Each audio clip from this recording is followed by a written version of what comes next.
오늘 함께 나눌 본문 말씀 구약 창세기 17장 1절부터 8절 말씀입니다.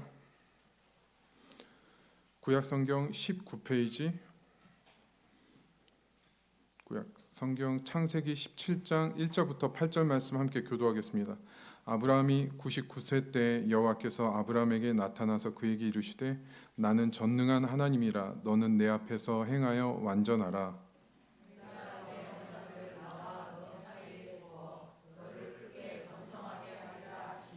아브라함이 엎드렸더니 하나님이 또 그에게 말씀하여 이르시되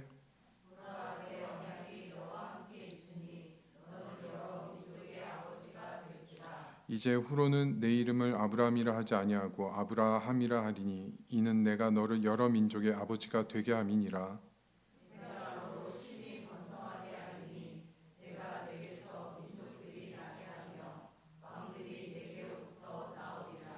내가 내 언약을 나와 너 및 내 대대 후손 사이에 세워서 영원한 언약을 삼고 너와 내 후손의 하나님이 되리라. 다 같이 읽겠습니다.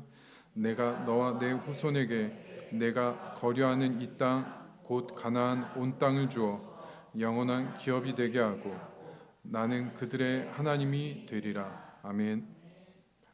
오늘 말씀 하나님의 심폐소생이라는 제목으로 말씀 나누도록 하겠습니다. 카일 아이들먼 목사님의 책 중에서 나의 끝 예수의 시작이라는 책이 있습니다. 이 책은 마태복음 8복 중에서도 심령이 가난한 자는 복이 있나니 이 말씀 가지고 쓴 책입니다. 이 책에서 이제 목사님은 하나님의 나라는 내려가는 것이 곧 올라가는 것이라는 그런 역전의 진리를 말하고 있는데 그 어려운 순간에 하나님이 우리에게 진정으로 바라시는 부분은 우리의 자아가 끝나는 지점, 내 스스로 더 이상 어찌할 수 없는 나의 끝에 도달했을 때 비로소 예수님의 회복과 은혜가 시작된다고 말씀합니다. 이때 중요한 것은 자신의 죄를 실수나 질병으로 포장하거나 합리화하지 않고 온전히 죄로 인정하고 애통해야 할 때 비로소 하나님의 용서와 은혜를 누릴 수 있다고 이렇게 말씀하고 있습니다. 이 책에 나오는 예화 중에 목사님이 이제 거리에서 8년 동안 노숙 생활을 하는 레니라는 남자를 만난 스토리를 얘기합니다. 노숙자 생활 중에 무엇이 가장 어려웠냐고 위로해 주려고 물어봤는데 이 레니라는 노숙자 남자가 이렇게 대답을 하는 겁니다. 제일 힘든 거는 누군가한테 도움을 구하는 것이 제일 어렵다고 얘기하는 겁니다. 목사님이 이 사람을 만나고 와서 이제 글을 쓸 때 이런 부분을 뭐라고 그랬냐면은 사람의 가장 깊은 죄의 본질적인 부분이 이 부분이라고 하는 겁니다. 자신의 무력함을 인정하고 도움을 청하기를 끝까지 미루고 주저하게 만드는 인간의 질긴 교만이 죄악의 본질이라고 얘기하는 겁니다. 오늘 본문 말씀은 믿음이 침체하고 끊어질 위기에 있는 아브라함에게 하나님이 찾아오셔서 다시 언약의 갱신을 이루는 말씀입니다. 그 중에서도 1절부터 8절 본문은 하나님께서 이루신다라는 걸 강조하는 본문입니다. 오늘 본문 안으로 들어가기 전에 우리가 한번 살펴볼 문제가 두 가지가 있는데 16장에서 17장 넘어오면서 13년이라는 공백이 있습니다. 그 의미가 무엇인지 그리고 하나님이 처음 아브라함을 부르신 근본적인 목적이 무엇인지 이거를 살펴보고 본문 안으로 들어가려고 합니다. 16장에서 아브라함은 약속을 기다리지 못하고 인간적인 욕심으로 이스마엘을 낳게 되죠. 그러면 이스마엘만 남은 모든 것이 행복하고 다 좋을 줄 알았는데 그랬습니까? 절대 그렇지 않았습니다. 완전히 가정이 깨어지는 위기를 겪게 되고 하나님의 진짜 그 하갈을 만나주시는 은혜로 하갈이 집으로 돌아오게 되죠. 그런 다음에 13년이라는 의미는 하나님의 은혜로 아브라함의 가정에 그 깨졌던 상처와 불화들이 14년 동안 치료되고 회복되는 과정을 겪었을 것입니다. 하지만 그 회복되는 과정에서 문제가 하나 있었죠. 뭐냐면은 아브라함은 이 13년의 시간 동안 믿음을 거의 포기하게 되었다는 겁니다. 왜냐하면 이제 아브라함의 나이가 99세에 이르러서 아기를 낳을 수 없는 그런 상태가 된 겁니다. 그래서 스스로도 말씀을 포기하고 침체에 빠져 있고 지금의 아들 이스마엘이라는 현실에 안주하고 만족하고 있는 그런 상태였다는 거죠. 우리가 본문 들어가기 전에 또 한 가지 생각하면 그러면 하나님께서 아브라함을 부르신 이유가 무엇이냐 하는 겁니다. 하나님 바라시는 게 단순히 아브라함에게 아이를 한 명 낳게 하는 게 하나님의 목적인가 하는 거죠. 전혀 그렇지 않습니다. 처음부터 하나님이 아브라함을 부르신 목적은 아브라함을 통해서 육체의 후손뿐만 아니라 영적인 후손들을 약속하셨기 때문입니다. 혈통의 후손으로 민족이 커지는 것도 있지만 예수 그리스도를 믿는 후손들에게 아브라함의 축복을 영원히 주시고자 하는 게 하나님이 아브라함을 부르신 최종적인 목적이었다는 겁니다. 그렇기 때문에 하나님은 지금 이 순간 아브라함의 불신앙이나 침체나 포기를 두고 보실 수가 없는 겁니다. 그래서 오늘 본문은 하나님의 심폐소생이 시작되는 말씀이죠.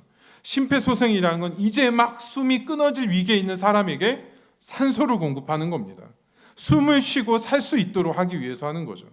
겉으로 보면 아브라함이 이스마엘 아들로 만족하고 행복한 거, 물질적인 부유함으로 편안하게 보이지만 하나님 눈으로는 그렇지 않다는 겁니다.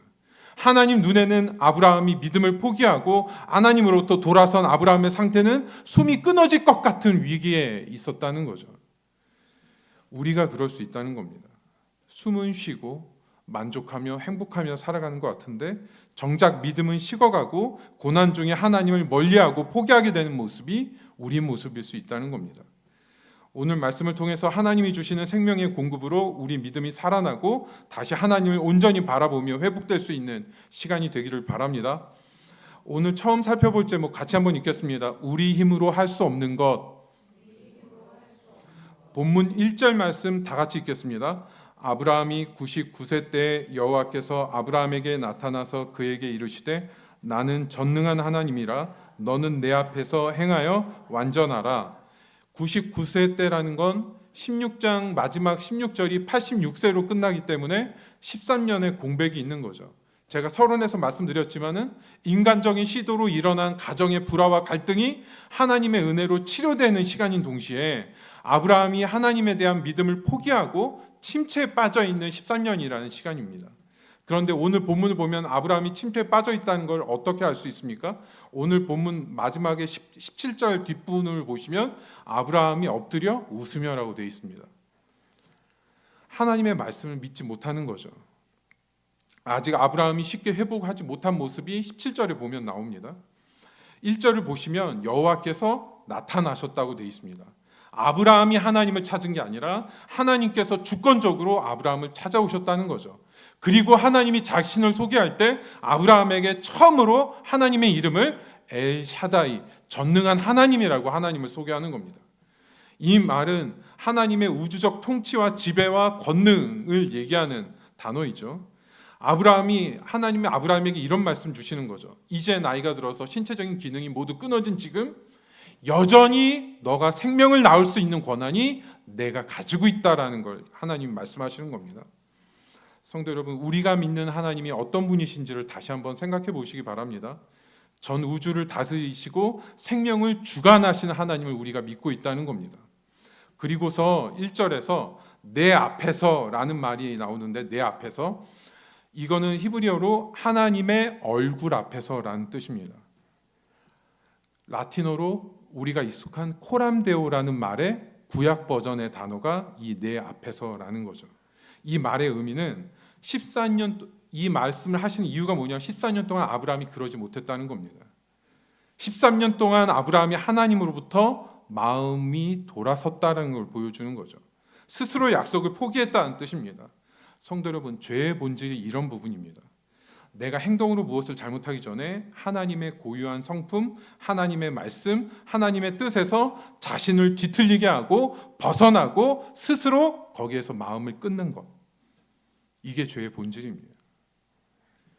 그래서 하나님은 이런 말씀하시는 거죠. 아브라함한테 내 앞에서, 내 얼굴 앞으로, 내 뜻과 말씀 앞으로 다시 마음을 돌이키고 바르게 서라고 아브라함에게 말씀하고 있는 겁니다.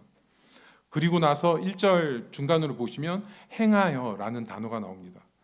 행하여 완전하라 할 때 행하여가 이 동사가 두 가지 의미가 있습니다. 계속해서 걸어가라는 의미가 있고 동행하다, 함께 가다라는 뜻이 있습니다. 여기서 행동하는 것은 어떤 행동 하나하나를 죄 짓지 않고 똑바로 해라 이런 뜻이 아니라 삶의 방향을 얘기하는 겁니다. 언약을 포기하지 말고 말씀을 붙들고 하나님과 동행하라는 뜻입니다. 그리고 나서 맨 마지막에 완전하라는 단어가 나옵니다. 흠이 없는, 제사에서 제물을 하나님께 바칠 때 그 제물의 깨끗하고 온전한 상태를 얘기하는 겁니다. 오늘 본문에서 완전하라는 말씀은 죄 짓지 않은 깨끗한 상태로 하나님께 드려라, 그런 뜻이 아니라 하나님 관계에 있어서 온전함과 회복을 얘기하는 겁니다. 그동안 13년 동안 하나님으로부터 마음을 끊어놓고 돌아섰던 아브라함의 마음이 지금 하나님 앞에 돌아와 하나님과의 바른 관계를 회복하고 하나님의 얼굴을 향해서 자신의 마음과 사랑과 믿음을 올바로 하나님을 바라보라는 뜻이죠. 정리하면 하나님께서 먼저 아브라함의 죄를 돌이키는 겁니다. 하나님이 돌이키시고 있는 겁니다. 아브라함이 겉으로 행복해하고 멀쩡해 보이지만 마음 중심이 하나님의 약속으로부터 스스로를 끊어낸 것을 하나님이 집어내고 계신 겁니다. 이제 다시 하나님의 성품, 하나님의 말씀의 약속 앞에 돌아와서 이제는 매 순간 하나님과 동행하고 하나님의 은혜를 경험하면서 하나님 앞에 온전한 믿음을 회복하라고 말씀하고 있는 거죠. 성도 여러분, 하나님으로부터 마음을 닫는 것이 죄가 되는 이유는 겉으로는 벗어나지 않는 것처럼 보이고 일상을 유지하는 것처럼 보이지만 사실은 하나님으로부터 스스로 마음을 끊고 믿음을 닫고 약속을 스스로 닫아버렸기 때문에 죄가 되는 겁니다. 어려운 고난 가운데서 우리가 놓치는 것은 내가 바라는 결과와 눈에 보이는 그런 결과만 구하고 기대하다가 자신이 생각하는 시기도 지나고 결과를 모두 놓치게 되면 사람은 그때 침체합니다. 여기서 더 중요한 것은 이거죠. 믿음을 위한 간구가 빠져 있다는 겁니다.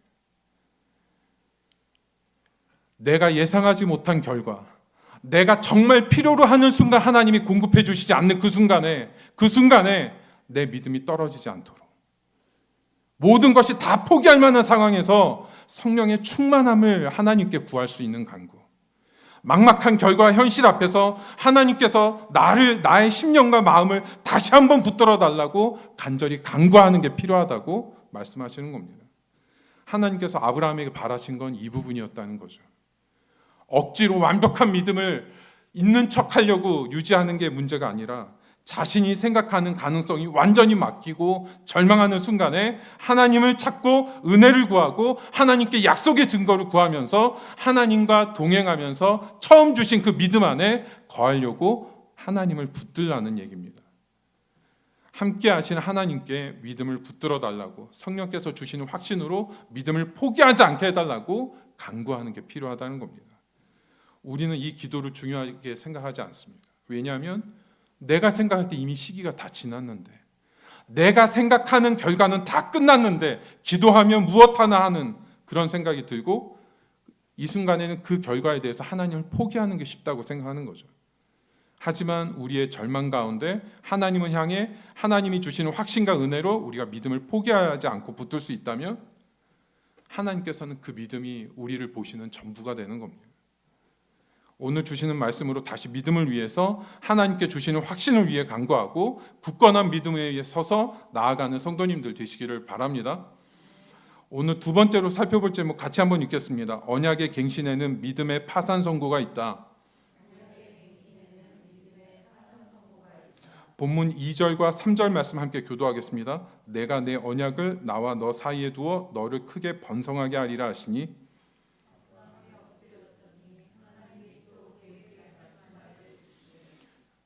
2절에 시작할 때 내가, 그 다음에 중간에 두어라는 이 내가 무엇을 두어라는 말은 무슨 뜻이냐면 히브리어로 내가 확증할 거다, 이런 뜻입니다. 하나님께서 아브라함과 맺었던 처음 그 언약을 내가 다시 한번 너와 내 사이에 그의 언약을 확증할 거다. 그리고 하나님께서 아브라함에게 처음 주셨던 약속, 그 후손을 많게 하실 거라는 약속을 주셨을 때 아브라함이 바로 엎드립니다. 이유가 있는 거죠. 아브라함은 똑같은 언약의 말씀을 말하시는데 하나님의 말씀이 너무 무겁다라는 걸 아브라함이 깨달은 겁니다.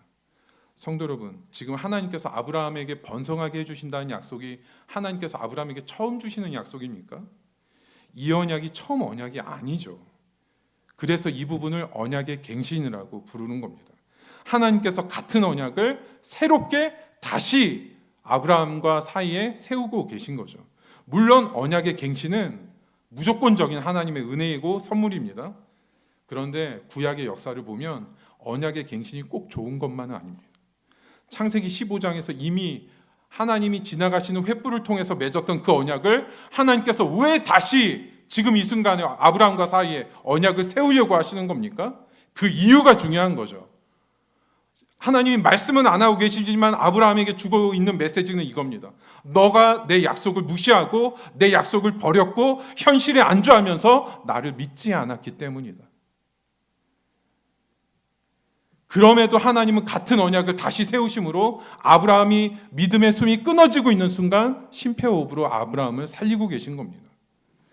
다른 모든 언약의 갱신들도 똑같았습니다. 구약 성경에서 나오는 언약의 갱신에는 이스라엘 백성들의 불신앙과 죄악이 있을 때 언약의 갱신이 나왔습니다. 출애굽기 34장의 십계명을 두 번째 돌판을 받은 것도 똑같았습니다. 왜 십계명을 두 번째 돌판을 받게 됐습니까? 첫 번째 돌판 받을 때 이스라엘 백성들이 금송아지 우상을 섬겼기 때문이죠. 그 순간에 하나님의 언약이 다시 갱신되는 겁니다. 여호수아 24장에서 세겜에서 다시 한번 하나님이 언약을 맺을 때에도 이스라엘 안에 이미 우상을 섬기는 죄가 가득했을 때 하나님은 다시 이스라엘 앞에 언약을 갱신하십니다. 언약의 갱신이 꼭 행복하고 좋고 나를 축복해 주시는 그런 말씀의 의미만 있다는 게 아닙니다. 그렇기 때문에 아브라함은 이 말씀을 듣자마자 반복되는 언약의 무게를 알고 먼저 엎드린 겁니다. 엎드렸다는 것은 구약에서 전형적으로 하나님께 예배를 드렸다는 말인데 오늘 본문에서 아브라함이 엎드린 건 철저히 회개의 의미가 있는 거죠. 자신이 여태까지 14년 동안 믿음이 파산했다라는 걸 인정하고 다시 하나님을 예배함으로 믿음으로 가겠다고 엎드리고 있는 겁니다. 단순히 이제부터 잘 믿어볼게요. 이 정도의 마음이 아니라는 겁니다. 자신의 연약한 믿음의 본질 밑바닥 불순종과 불신앙에 대한 인정과 하나님 앞에서 돌이키는 부분입니다. 우리는 쉽게 예배를 드리고 나서 내일부터 큐티 잘하면 되지. 다시 내가 오늘부터 기도하면 되는 거지. 쉽게 생각할 때가 많습니다. 근데 아브라함은 먼저 어떻게 합니까? 하나님 앞에 엎드린다는 겁니다. 여태까지의 인간적인 시도 14년 동안의 내 의지와 불신앙으로 하나님 말씀대로 내 믿음이 파산했다라는 걸 인정하는 겁니다. 그것을 인정하고 하나님 앞에서 파산된 믿음을 회개하고 하나님의 은혜로 일으켜지는 게 예배라는 거죠. 물에 빠진 사람은 구조를 청할 때 자기 몸에 힘을 빼고 구조하는 사람에게 자신의 몸을 온전히 맡겨야 살 수 있습니다. 우리한테 필요한 것은 오늘 말씀 앞에 우리의 연약한 믿음의 연약한 부분을 보고 인정하고 하나님의 무거운 은혜에 대해서 회개할 수 있는 그 시점이라는 겁니다. 다시 하나님의 말씀으로 시작하는 심령의 가난함은 회개에서 나오게 됩니다. 성도 여러분, 지금 하나님이 어떤 행동을 잘못했다고 아브라함을 책망하시는 게 아닙니다. 스스로 믿음을 포기한 것, 하나님의 약속을 떠난 것에 대해서 말씀하시는 거죠. 하나님 보실 땐 그 불신앙이 무서운 죄이기 때문입니다. 그래서 하나님은 언약을 다시 제정하심으로 아브라함의 실패를 덮으시고 새롭게 언약을 이루어 가시겠다고 말씀하는 거죠. 성도 여러분, 우리의 얄팍한 신앙이 새로워지는 힘은 하나님 앞에 진정으로 회개를 직면할 수 있는 순간입니다. 우리의 믿음의 실패를 인정하고 그리고 나서 하나님께서 우리의 삶을 온전히 하나님께 맡겨드리는 거죠. 제가 오늘 설교 맨 앞에 시작했던 소개했던 책 나의 끝 예수의 시작이라는 책에서 이 목사님이 이제 그 책 소개 프롤로그를 쓰는데 나온 얘기입니다. 실제로 이 책을 출판하기 위해서 맨 앞에 프롤로그를 쓰는데 한 브라이언이라는 성도님한테 전화가 왔다는 거예요. 난지 18개월 된 자기 아들이 몇 주 전에 세상을 떠나게 됐다라는 말을 목사님한테 한 겁니다. 목사님이 아무 얘기만 하지 못하고 침묵이 흐르고 침묵이 한참 흐른 다음에 목사님이 이제 뭔가 그 브라이언 성도님을 위로해 주려고 하는 찰나에 브라이언 성도님이 한마디를 더 붙입니다. 제가 차를 후진하다가 아이를 쳐서 죽게 된 겁니다. 그 18개월 된 아이가 스스로 문을 여는 것도 생각하지 못했고 걸어서 차까지 오는 거 생각하지도 못했다. 자신의 인생이 거기서 완전히 다 끝났다고 생각했다. 그때 이분이 그게 끝이 아니라 하나님께 통곡하고 있는 힘을 다해서 부르짖는 순간 그동안 평상시에 의무감과 형식적으로 신앙생활했던 자신의 모습을 회개하고 예수님을 다시 새롭게 만나는 그런 회복이 있었다고 고백했다는 겁니다. 피상적인 신앙의 특징은 하나님의 반복되는 말씀을 가볍게 여깁니다. 신앙의 습관과 형식만 있으면 된다고 생각을 합니다. 그러니까 회개가 잘 되지 않는 겁니다. 하나님이 주시는 말씀의 무거움이 잘 느껴지지 않는 거죠. 오늘 하나님이 주신 은혜의 말씀이 굳어져 있던 우리의 마음을 다시 깨우고 진정으로 회개할 수 있는 자리로 나아가는 하나님이 주시는 은혜가 충만하기를 바랍니다. 오늘 마지막으로 살펴볼 제목 같이 한번 읽겠습니다. 언약은 내가 책임질 테니까. 본문 마지막 4절부터 8절 말씀 함께 교도하겠습니다. 보라, 내 언약이 너와 함께 있으리니 너는 여러 민족의 아버지가 될지라.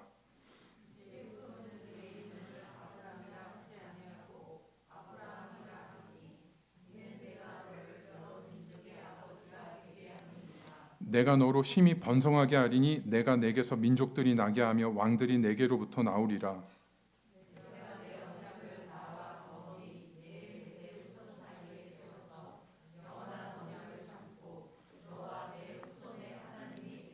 내가 너와 내 후손에게 내가 거류하는 이 땅 곧 가나안 온 땅을 주어 영원한 기업이 되게 하고 나는 그들의 하나님이 되리라. 4절 시작할 때 보라 내 언약이. 근데 내 언약이 이랬는데 원래 히브리어 뜻은 이겁니다. 나에 대하여서는. 히브리어 창세기 17장을 보면은 나에 대하여서는 이게 뭐뭐에 대하여서는이 3번이 나오는데 지금 하나님이 나에 대하여서는 이렇게 시작을 하고 중간에 가면 아브라함에 대하여서는 마지막에 사라에 대하여서는 3번이 나옵니다. 창세기 17장에 3번이 나오는데 하나님께서 지금 4절부터 8절에서 말씀하시는 나에 대하여서는 이렇게 말씀하시는 것은 4절부터 8절은 누가 책임진다는 겁니까? 하나님께서 책임지는 부분이라는 겁니다. 그리고 나서 너는 여러 민족의 아버지가 될 것이다. 그리고 그 언약에 맞는 새로운 이름을 주시죠. 원래 아브람, 원래 옛날 이름 아브람은 높임을 받는 아버지라는 뜻인데 아브라함은 많은 민족들의 아버지라는 뜻입니다. 이게 무슨 의미입니까? 하나님께서 왜 이름을 바꾸시는 겁니까? 이게 중요합니다. 하나님께서 아브라함의 이름 자체가 언약이 되게 하신 겁니다. 아브라함의 이름 자체가 언약이 되게 하신 거죠.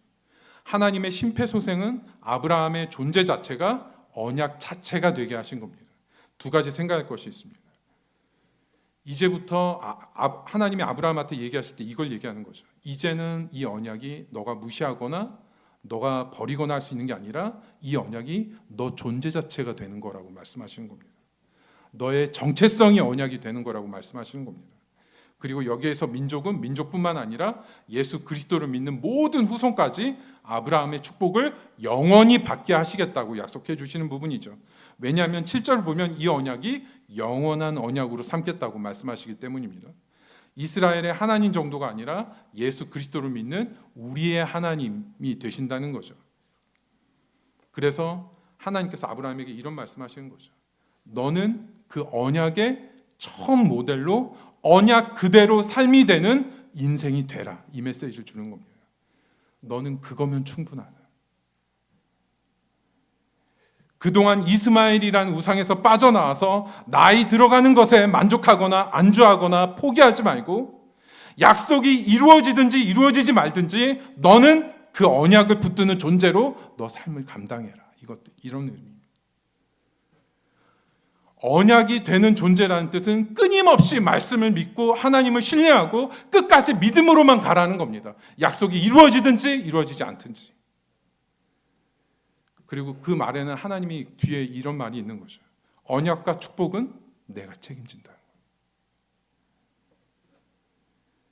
우리는 하나님께 하나님이 주시는 한 방을 원할 때가 참 많습니다. 하나님이 베푸시는 특별한 길, 하나님이 주시는 역전의 기적, 하나님이 도와주셔서 한 번에 이렇게 상황이 뒤바뀌어지는 그런 걸 원할 때가 많습니다. 그런데 그런 걸 원하는 것 자체가 문제는 아닌데 침체가 오는 이유는 내가 생각한 그림, 내가 생각한 타이밍, 그게 다 깨부서지고 절망이 되는 현실을 만날 때입니다. 오늘 말씀은 그 순간이 시작이라는 거죠. 하나님은 그 절망과 막힘이 올 때 우리 존재 자체를 보신다는 겁니다. 그것이 하나님이 우리한테 기대하시는 전부라는 거죠. 우리 존재가 말씀을 믿는 존재. 하나님이 주신 꿈과 약속은 하나님께 맡기고 내 존재는 말씀을 신뢰하고 그 말씀대로 살아가는 정체성을 하나님은 바라신다는 겁니다. 하나님의 약속과 하나님의 꿈은 하나님께서 이루어 가십니다. 우리의 생각과 기대가 막히는 순간이 오더라도 끝까지 하나님을 신뢰하는 믿음을 지키고 하나님의 축복과 충만한 은혜로 살아가는 복된 성도님들 되시기를 바랍니다. 오늘 말씀 생각하면서 함께 기도하겠습니다. 오늘 말씀은 다시 하나님이 주시는 말씀의 은혜 앞에 우리의 삶을 좀 돌이키라는 겁니다. 우리의 믿음을 한번 냉정하게 하나님의 눈으로 바라보라고 말씀합니다. 어려운 현실 가운데 하나님께서 결과를 주시기 전에 어떤 결과와 어떤 열매가 내 삶에 펼쳐지더라도 그 결정적인 순간 나의 믿음을 하나님께서 붙들어 달라고, 하나님께서 주시는 확신으로 끝까지 하나님의 약속을 신뢰하며 믿게 해달라고 기도하겠습니다.